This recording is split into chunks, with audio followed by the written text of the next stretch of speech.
Welcome back. I'm Jim. Deb is here. Hello. Jack is here. Hi there. And so is Ross. Time to get my smart on. That's right, guys. It's time for It's Only Money. You guys give it up good and loud. Calling in from Greece, where it's midnight. This guy's committed. Give it up for Scott Brown. Yeah! Holy crap. Edgewater Family Wealth, of course. What's going on, big dog? Good to see you. Well, just out here in the Mediterranean, living the good life. Yeah. So Feels so bad. So bad for you. when you told me last week that you weren't going to be able to call, you were in, I think it was in Spain, or were you in Italy. Italy. There you go. Yeah. How long have you planned this trip? Yeah, it's a fantastic trip. It's a beautiful part of the world, and contrary to what people think about this part of the world, they don't just drink wine and eat well. They do that, but they're also hardworking people out here. So I would urge anybody who gets a chance to come to this part of the world. It's a beautiful, wonderful place with really neat people. Have you been there before? Is this your first trip abroad? No, I've been to Italy before, and I'll come back if they'll have me. It's funny because is it Paris that's having a problem right now with bed bugs? Did you hear that? Yeah, France. I did see a little blurb. I've been watching our Congress do whatever it is it's doing right now, and that was one of the blurbs that came by. I thought it was ironic that we're removing the Speaker of the House and that France has bed bugs. I don't know how they're related, but I feel like I know. Right, exactly. Well, Scott, I have to tell you, man, you sent me a text today, and we were kind of looking at some things to talk about today.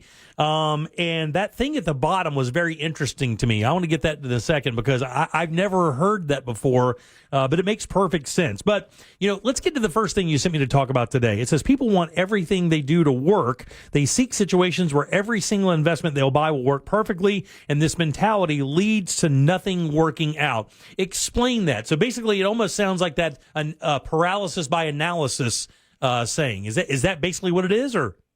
Well, yeah, partially. I mean, that is a big part of it. People, there's a contingent of people out there that just overanalyze everything, and therefore they never do anything, right? So I'm gonna invest in my 401k when I figure out which one of these 42 funds is the best one, right? Well, how long is that going to take?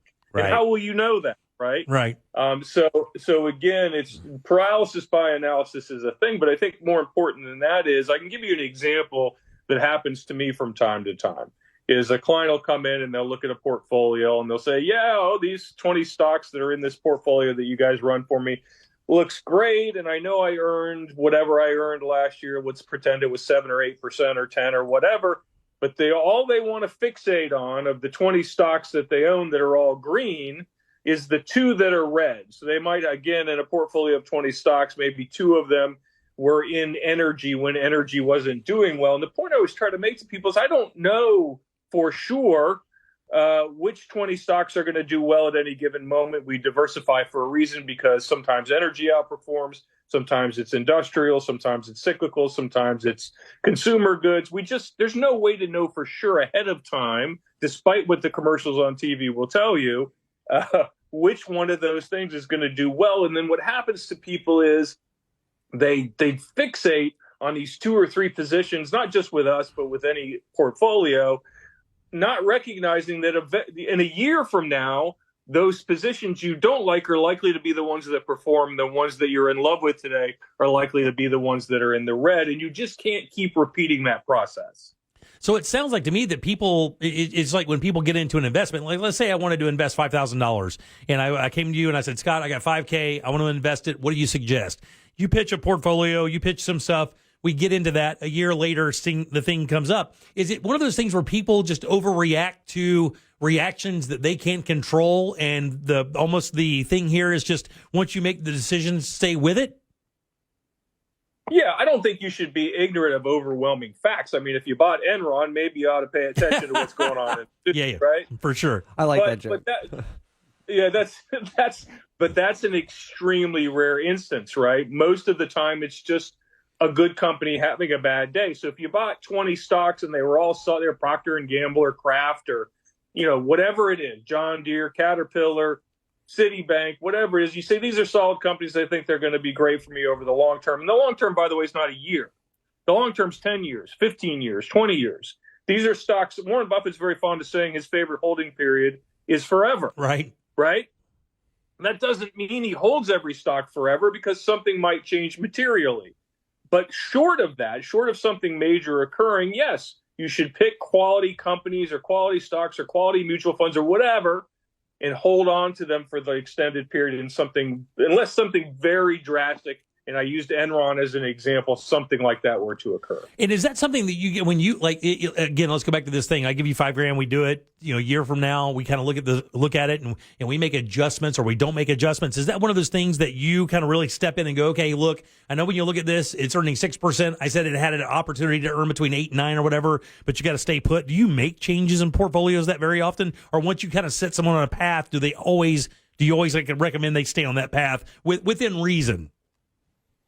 Yeah, I think that's a good way to put it. We want to stay on the path. If we decide that your blend needs to be 80, 20, 60, 40, whatever it needs to be, based on a lot of factors that we use to determine that, yes, we want to stay on that path because let's face it, I guess we could all assume that the American economy is just going to go away based on last year's return, right? Right. If we're going to use a immediacy bias, which is what we're talking about, there's a bias in us to think whatever happened yesterday is going to happen tomorrow.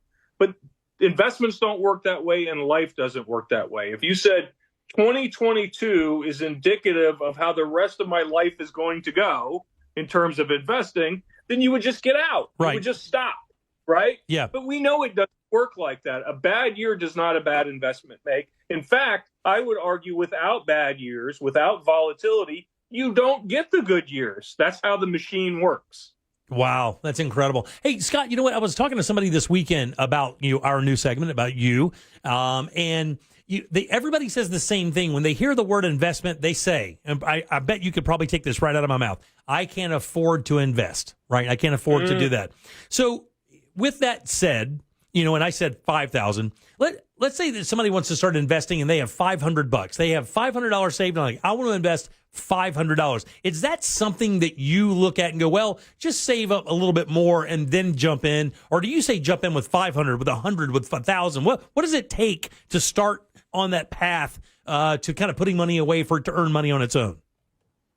Well, it's not a cop-out answer, but what I would say is you should not want to become an investor until you've been a good saver. And that's a little bit of a cliche, but the way I look at it is if you've got a few months worth of savings put aside, and now you say, if the air conditioner goes out, if the transmission goes out, if something happens with Junior, I can cover that. That's when you start to look at investing. So if you say, look, we'll use your $5,000. I need $5,000 in a savings account so that when I go to bed at night, I know if something goes awry tomorrow in my household with my family, I can accommodate that thing.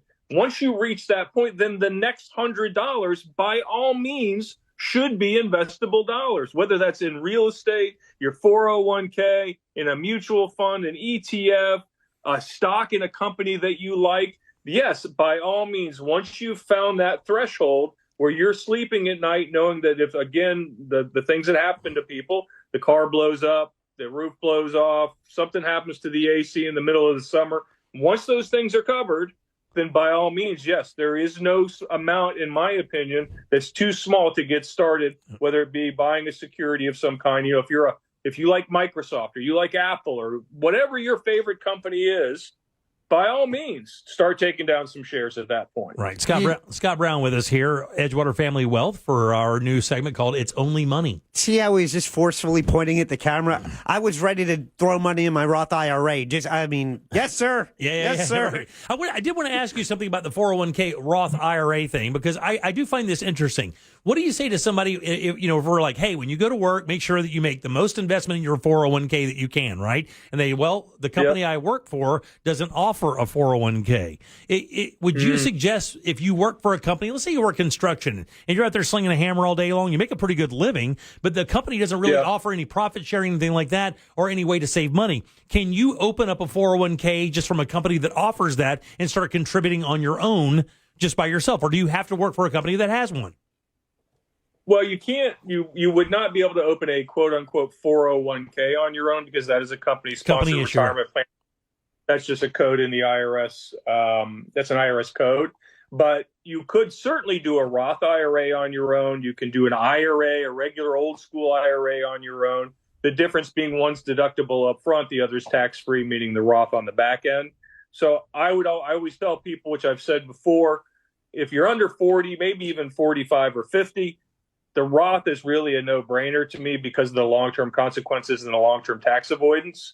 If you're over 50, maybe you're 55 or 60, maybe you don't have enough time for the Roth to stew, as I like to say, and the traditional IRA makes sense. But you can put 6, 7, I think we're up to about $7,000 a year an individual can put into their IRA or Roth IRA on an annual basis outside of a retirement plan. Right. That's pretty darn cool. All right, 407-916-1041. Text us at 77031.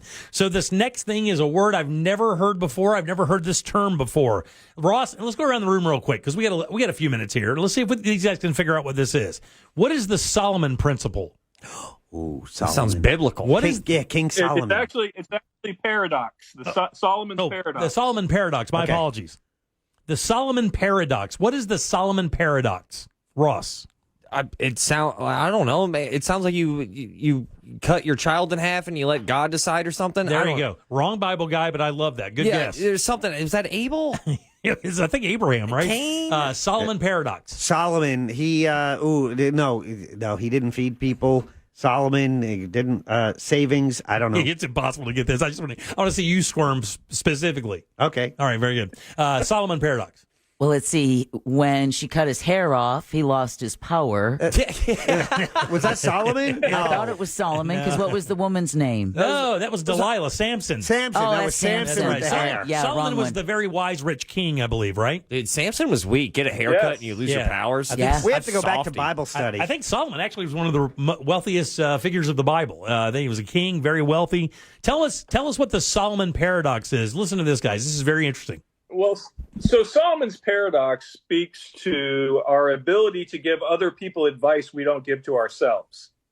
And Solomon was a very wise king, a very wealthy king, a very successful king, and he was often sought for advice by folks in his kingdom. Unfortunately, Solomon never followed his own advice and had multiple wives and was really not very well behaved for the most part. But certainly when it came to advising others, he was more than adept at doing that, and people sought him out for, how should I interact with my spouse? How should I interact with my children? How should I interact with my finances? While he was not very good himself at any of those things, he was very good at giving advice. And the point is that if we look at investing, and your friend, let's say your friend comes to you at some point, Jim, and he says, hey, the market stinks, my account's down, my 401k is terrible. I'm thinking about cashing it out and buying a car because it's all stupid, right? What would you say to him? I would tell him he's the dumbest person I've ever heard speak that day. Because now you have to pay the taxes of the 401k money. They're going to buy a car that's a depreciating asset. There you go. But the thing is that most people can give that advice. They can say to their friend, look, market cycles come and go. This is capitalism. It's a messy business. But at the end of the day, things seem to work out, right? If you're just patient, you have discipline, and you stick to the process, it'll be fine. And that advice, they'll be very quick to give the other person that advice, but let it happen to them. Let it happen to one of, an investor on their own where they're looking at their own 401k and panicking. A lot of times they will not take their own advice. Oh, yeah. I've been that guy a bunch in my life. Yeah, it's true of anything. It's true of relationships. Yeah. Scott, when somebody comes to you and they ask about investing and they talk to you, can you tell personality-wise when you sit down with them, because you've been doing this like 30 years, can you tell personality-wise of whether or not they're going to be successful at it, or can you couture a program to them based on their personality, and does that even come into play? It does. Personalities, I have gotten, I won't say I get it right every time, but I have a pretty good track record for picking out people who aren't going to be good at this. Usually people who brag, people who talk about all the great things they've done, or, how ahead of the curve they are, or how, anybody who tells you how, one thing I know about smart people is they never have to tell you they're smart, right? You figure it out. The more somebody tells me they are, the more nervous I become. But yes, I've gotten pretty good at picking up personality types. But it's funny when it comes to applying that to the idea of investing money. Are they more cavalier about it? And are conservative people, they come in, they seem conservative. They also invest conservative, which could be a drawback, right? Because there's an old poker saying scared money doesn't make any money. And I don't know if that applies in the investment world. I mean, I know that there are high risk investments, of course. A lot of the stock market can be that. Is that how you look at it? Well, again, it's a matter of what you need. Everybody has a different need. Everybody is looking for a different. They're looking for a successful outcome, but success is defined by the individual. So if you come in and you say, Scott, I need $40,000 a year in income when I retire, and you're going to get $35,000 from Social Security, and you got $200,000 saved, you probably need to earn 1 or 2% to be successful, right? Yep. Conversely, if you come in and you say, I need $80,000 and you're going to get 35 from Social Security, and you got $5,000 in the bank, you really don't have the option to be concerned. So it's simply a matter of how you find success. Yeah. I find that stuff amazing, man, because I mean, the idea of, sticking money into something like that and just kind of sitting back, a lot of people like me, and I like to watch it. I would like to watch it grow like bamboo, but it takes time to do that. Mm-hmm. And you can be very impatient. You have to forget it. That's kind of what I have found out. You just got to put the money in there and just forget that it even exists. And then kind of almost go back and like you found $20 in the dryer. Like, oh, look at there. Yeah. Is that a red flag, Scott, that he likes to watch his money? I have spent years perfecting the art of teaching people not to do that. I give them limit. I say, look, you can look at it once a month. I'll allow that. You can't call me once a month, but you can look at it once a month. I think that's I think you should have a process. And if you say, hey, Scott, all I'm going to do is at the end of the month, I'm going to look at my stuff. I'm going to write down a couple of questions and ask my advisor or ask whoever I'm talking to about my money or look it up or spend some time on it. That's fine. It's not the end of the world. But if you're looking at your account every day, if you're looking at the stock market on CNBC and then you're rushing to look at your online portion of your account, that is a recipe for disaster. Yeah. Because you're going to eventually talk yourself into doing something very dumb. Yeah, you're not going to take your own advice is what you're going to do. The Solomon's paradox. Exactly. Well, there you go. Well, Scott, listen, man, thanks a lot for peeling off some time for us. I know you're on vacation, and it's in the middle of the night where you are right now. What are you doing tomorrow in Greece? I'm sleeping. How much longer are you going to be over there? A week. One more week. Very nice, buddy. Well, we wish you the very best, and thank you again. And real quick before we get out of here, if people want to come over and talk to you about maybe where their future looks, I mean, we have some young people listening to the show, maybe Ross's age, 34, a little bit younger, and they're in that mindset. It's crunch time. They've grown up a little bit, and just like Ross said, it's crunch time. They know they need to start making a plan. You're willing to sit down with people like that and kind of tell them the reality of what they're looking at, how much money it's going to take to be where they want to be, right? I mean, that's kind of what you're doing, right? Yeah, no, we're happy to talk to anybody. We've got a good team over there of qualified individuals in addition to myself. You can always find us on edgewaterfamilywealth.com or at 407-648-1881. That's it, buddy. We appreciate it very much. Good luck for Scott Brown. Yay!